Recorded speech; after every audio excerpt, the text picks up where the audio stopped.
Another unique feature of this pack, which gives me extra space in the pack, I don't have to pack my sleeping gear inside, is that this has 1-inch nylon webbing loops at the bottom, and these things can be used to tie on any kind of extra gear that you have. I tie on my sleeping bag here, but you could also tie on a tripod, you could tie on an extra tarp or even a small tent if you wanted to. And what you do is just slip your cordage through those loops, then bring it up and connect it back into your gear. And these are just standard webbing straps. Tighten those down, and there you go. They sit very nice in there. They hold the gear very strongly, and they're not going to let go. They're all reinforced and double stitched. So again, very strong, going to hold all my gear without any kind of a problem. And that's important if you need to carry a little bit of extra gear. Inside this bag right now, I'm carrying about 30 pounds, and that includes the axe that I have on the end of it. This would be a very, very effective kit for long term. I could stay out for more than 3 to 5 days, obviously, with 30 pounds of gear. Now, if you noticed on the bottom, it has a skid resistant and a very strong base on there. Can't be penetrated. It's going to allow you to put the pack down. It's high abrasion resistant, so it's a great pack.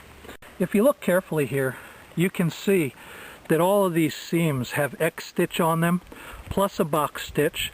A lot of the other seams are double stitched. You can see the double stitching in here on the internal and external seams, and that gives a lot of strength. These zippers are YKK zippers. Very good zippers. They're not light duty, they're heavy duty zippers. They all have paracord pull strings on them. This entire bag, as I said before, is 1,000 denier ballistic nylon, and it's treated with a Teflon fabric protector. That gives it a lot of water resistance. It's actually triple polyurethane coated, so it's going to resist water. Your gear is not going to end up soaking wet when you get it out of there.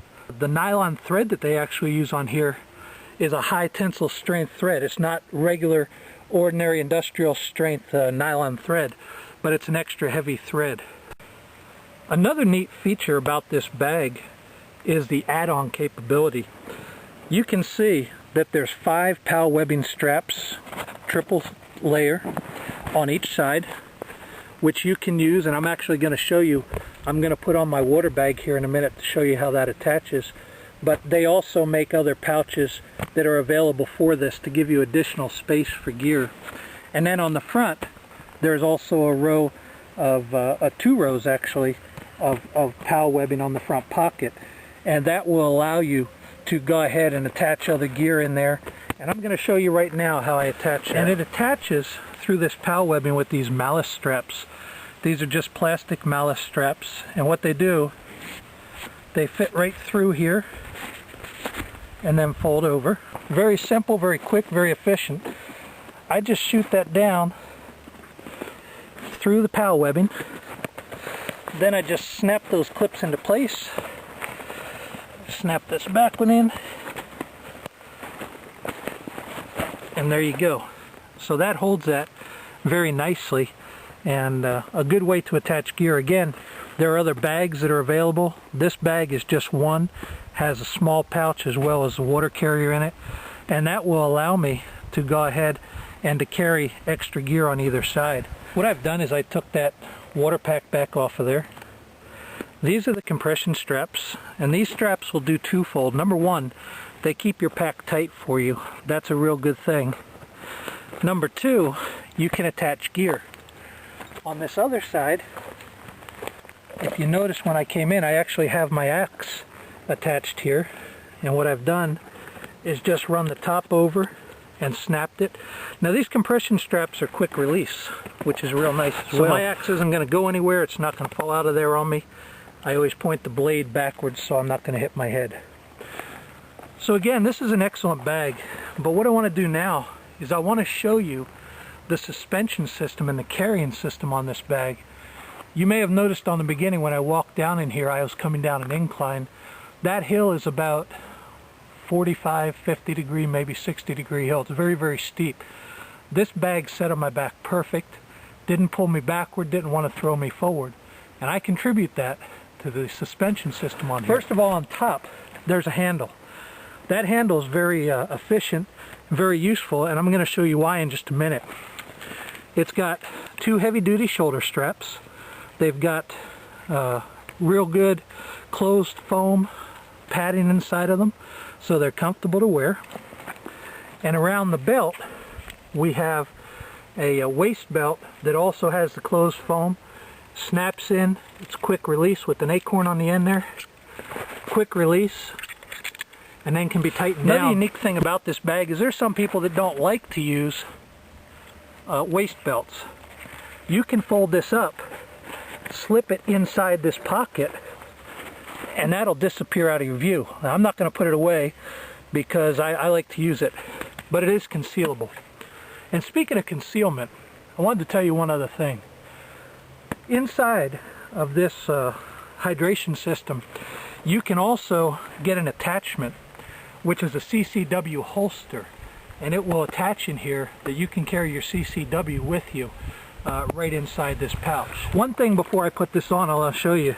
There's all sorts of little clips and clasps, little extra places to hang equipment and gear off of this pack.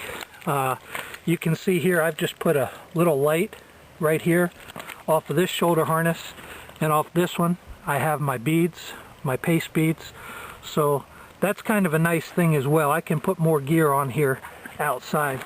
But let me go ahead and put this on. If I have any trouble when I'm getting this on, I showed you that little handle. I can just grab that handle, lift that pack up, and let it sit into place. Now, the releases on this are very easy. Just raise it up and it releases, or pull it down and it tightens up. Get that belt kit around me.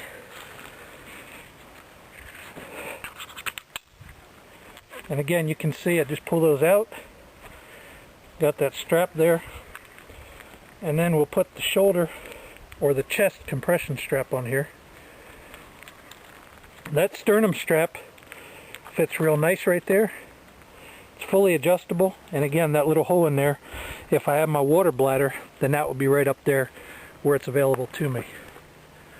Hope you've enjoyed this review on Maxpedition's bag, the Vulture II. We thank you for joining us on this video. This is David Wendell with BushcraftOnFire. If you're looking for a medium-sized kit, I highly suggest that you look into the Maxpedition Vulture II.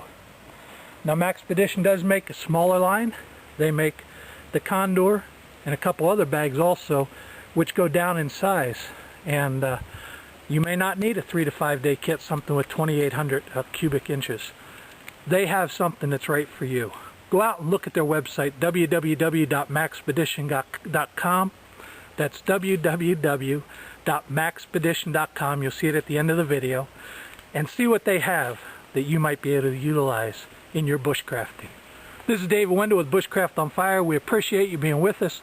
Hope you join us again for another video, and have a great day.